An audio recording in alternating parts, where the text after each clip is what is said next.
Get ready because today we are starting a brand new book. If this is your first time seeing a Busy Book Club video, welcome. My name is Mike, and every day we read a chapter of new and interesting books, and today is the very first video of us reading The Third Door, The Mindset of Success by Alex Banayan. So why this book? I came across this book because the author was interviewed by Colin and Samir on their podcast, and it was such an interesting video. It just stood out to me how good he was at telling stories and how honest and forthright he seemed about some of his mistakes. And that's what prompted me to look into the book in the first place. And then when I dug into it, the reviews of this book were amazing. Like, everyone likes this book, and so it just seemed like the perfect fit for Busy Book Club. So to understand The Third Door, I'm going to go ahead and read the intro. Life, business, success. It's just like a nightclub. There are always three ways in.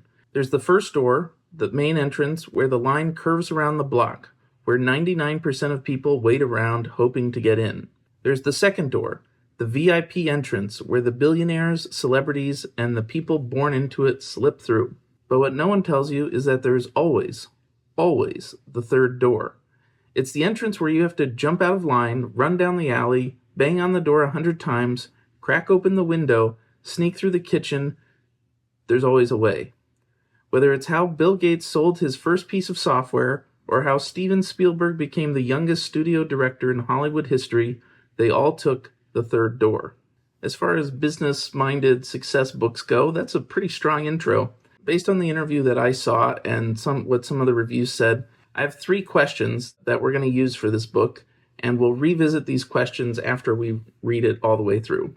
Question 1, how do you find the third door?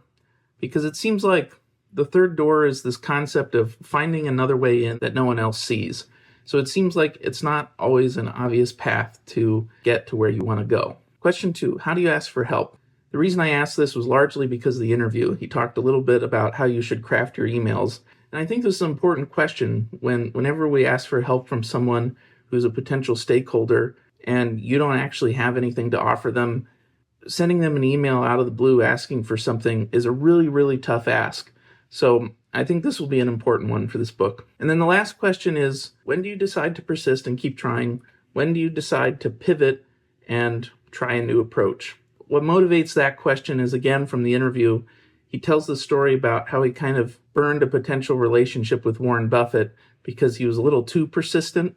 And I wonder what his thoughts on that question are going to be. Now, normally on Busy Book Club, we read a chapter a day, but this book has 35 chapters, and in my pre-read check, all of those chapters were very short. But the book is organized into 5 distinct parts, and I think that's going to be the right structure for Busy Book Club. So every day I'm going to read one full part of this book rather than a single chapter. So tomorrow's video will cover part 1, Ditch the Line.